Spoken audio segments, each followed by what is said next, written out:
Já estamos de volta. E como se concentrar nas atividades do dia a dia se a ansiedade nos faz sempre pensar à frente? Como evitá-la? E será que ser ansioso tem algo de positivo? Trânsito ruim, problemas na família, promoção esperada no emprego que não se concretiza. A vida moderna é cheia de imprevistos e surpresas e tudo isso gera ansiedade. O que é normal se ela for passageira, mas dependendo do grau de frequência pode se tornar mais grave e gerar um transtorno, um problema de saúde. Quem vai falar sobre este assunto com a gente é a médica Maria Carolina Magalhães. Bom dia, doutora. Bom dia. Eu sou muito ansiosa, eu confesso. Não sei se chega a ser patológico, evidentemente. Mas, assim, a ansiedade atrapalha um pouco no dia a dia, né? A ansiedade é algo normal, é algo fisiológico. Se não fosse a ansiedade, nós não nos prepararíamos tão bem para as nossas atividades. Então, por exemplo, uma criança ou um adolescente que já começa a encontrar ansiedade no inicinho da vida, isso é bom. Ele fica ansioso para fazer uma prova, ele se prepara melhor. A gente se prepara melhor, por exemplo, para uma competição esportiva quando fica ansioso. O problema é quando a ansiedade ela te paralisa. Você fica tão ansioso, antecipando tanto o que pode acontecer, que deixa de fazer o que você precisa fazer. Ou quando ela acontece em situações que não deveriam acontecer. Por exemplo? Pessoas que ficam ansiosas simplesmente porque vão fazer uma coisa que fazem sempre. Ontem mesmo uma amiga minha me disse, eu vou viajar no final de semana para a casa de uma amiga e estou muito ansiosa. Não paro de pensar nisso, já comecei a arrumar a mala. É uma atividade normal do dia a dia. Então, algumas pessoas ficam extremamente ansiosas com situações comuns, que não deveriam atingi-las. Agora, essa ansiedade, na hora, o que ela manifesta no organismo? Tem sintomas da gente identificar que a gente está muito ansioso? Tem sim. Bom, a ansiedade ela pode se manifestar tanto com sintomas físicos como psicológicos. Isso é muito individual. Então, algumas pessoas sentem taquicardia, coração dispara, começam a tremer, sentem uma falta de ar, o intestino funciona de uma maneira diferente do habitual. Ou então, ficam com pensamentos recorrentes, muito apreensivas, verificando as coisas o tempo todo. Outras pessoas, quando estão ansiosas, ficam muito irritadas, perdem a paciência. E, geralmente, mais de um desses sintomas pode aparecer. Lembrando sempre, né, que ela só vai se tornar um problema quando é muito frequente na vida dessa pessoa, quando causa prejuízos no dia a dia dela. E como que identificar que a ansiedade está saindo do controle? Olha, primeiramente é isso que eu acabei de dizer. Observar se ocorrem prejuízos. Mas que tipo na prática, assim? Por exemplo, uma pessoa que não consegue mais atender um paciente, um dentista que treme na hora de avaliar um paciente. Uma pessoa, por exemplo, uma advogada que já não consegue mais cumprir os prazos que ela tinha, que antes ela cumpria muito bem, que sempre foi capaz de cumprir, passa a verificar tantas vezes aquilo que não cumpre mais. Um atleta, por exemplo, que sempre entrou bem na competição e conseguiu realizar, fica tão paralisado que passa a não conseguir mais fazer o que ele fazia numa prova. Ou mesmo um aluno de uma faculdade, por exemplo, que muitas pessoas se queixam comigo, entram num período mais difícil e ficam tão ansiosos que a ansiedade, num certo grau, ajuda a estudar, estuda mais, faz as provas melhores. Mas depois de um nível, a pessoa não consegue mais estudar. Às vezes até a ansiedade inverte, a pessoa fica mais sonolenta, mais desatenta, porque está tão preocupada com as coisas que não consegue focar no que ela precisa focar realmente. Desvia o foco, sabe? O tempo todo. E aí prejudica, não vai mais bem, vai mal na escola, vai mal na faculdade, não consegue realizar os projetos. Você falou do sono aí, que acaba a pessoa ficando com mais sono, mas a insônia também pode ser um sintoma? Pode, é mais frequente manifestar a ansiedade com a insônia. Mas o que acontece é que às vezes a pessoa não dorme durante o dia, porque fica tão ansioso, tão preocupado com os problemas, com as tarefas e não planeja, que no dia seguinte fica sonolento. Então ela não dorme à noite? E fica sonolento durante o dia. Aí o que a pessoa faz? Usa café, muita cafeína. E acaba ficando mais irritado, mais ansioso. Então vira um ciclo vicioso, compreende? Então foi até bom você tocar nessa questão do sono. que eu acho que um dos principais fatores que interferem na nossa rotina é o sono ruim. E para a gente melhorar o nosso sono, a gente precisa observar o que a gente faz durante o nosso dia, né? E eu sempre falo para os meus pacientes, fazer uma programação, colocar pequenas tarefas que podem ser cumpridas naquele dia, e não daqui 1 ano, daqui 10 anos, mas programar seu dia, chegar mais cedo para os compromissos, para não ficar irritado no trânsito. Isso ajuda o ansioso? Porque o ansioso já está pensando no mês que vem, no Natal, sim. né? Esse é o grande problema da ansiedade exagerada, né? Como eu estava dizendo. Ansiedade no dia a dia, ok, mas quando a pessoa ela vive em função do futuro ou em função do passado, isso é muito prejudicial. Então, tentar focar no que você está fazendo agora. O que eu estou fazendo agora? Bom, estou fechando a porta do carro, estou trancando. Focar naquilo. Estou estudando agora, é o que eu preciso fazer. Ao mesmo tempo, uma pessoa, por exemplo, que tem que estudar ou que tem que fazer um trabalho, vai, por exemplo, ao salão fazer uma unha. Aí fica lá no salão pensando o tempo inteiro no que deveria estar fazendo.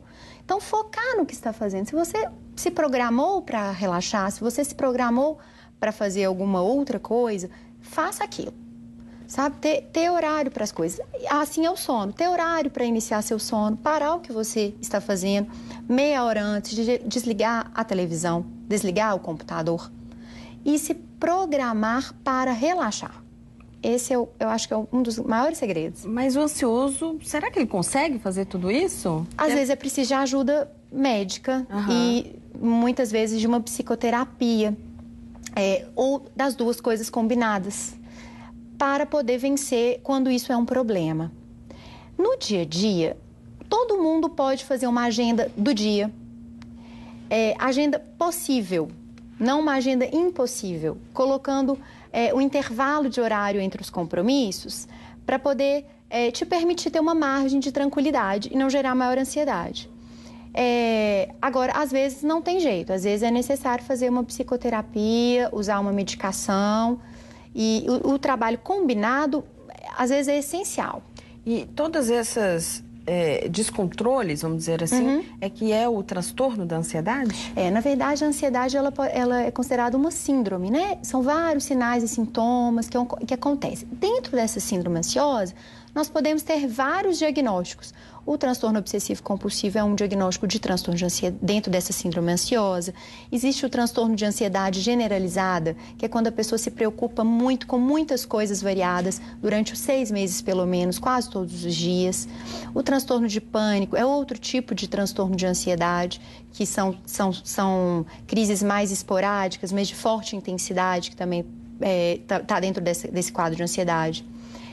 As fobias, fobia específica, por exemplo, medo de andar de avião, medo de elevador, medo de um bicho, isso tudo são diagnósticos possíveis dentro de um quadro maior de ansiedade, né? Para esse diagnóstico, o ideal é ir a um médico quando a pessoa identifica esse problema. E você falou em 6 meses pensando num único assunto, ou em vários assuntos? Em vários assuntos. Chega a durar esse tempo todo? O transtorno de ansiedade generalizada, né, que é o TAG que a gente fala, geralmente são pessoas que elas estão sempre preocupadas. Não é aquilo que a gente estava falando. Tem uma prova, se preocupa, tem um trabalho, se preocupa. Não. Ela está preocupada o tempo todo. E isso, na modernidade, é muito comum, porque a gente está preocupado com assalto, você mesmo disse, com uma promoção no trabalho, situação econômica. Muita gente tem mais de um emprego. Então, é muito comum ficar o tempo todo preocupado. Mas isso extrapola em alguns casos. Essas pessoas têm dificuldade de relaxar. Então, chega, está todo mundo em casa, família, para almoçar, a pessoa está preocupada. Levanta, vai verificar uma coisa. Eu acho que eu não desliguei aquilo. Então, quando a ansiedade está o tempo todo na vida daquela pessoa, ela já acorda ansiosa e tudo se torna um problema. Vai fazer um café da manhã é um problema, vai ao supermercado é um problema.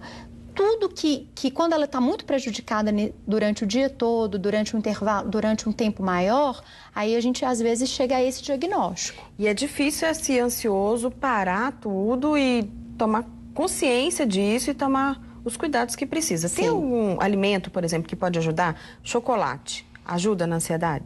Olha, eu não sei dizer se o chocolate especificamente ajuda. Ele, pelo contrário, em exagero, o açúcar em exagero pode até piorar a ansiedade da pessoa se ela não se alimentar corretamente, né?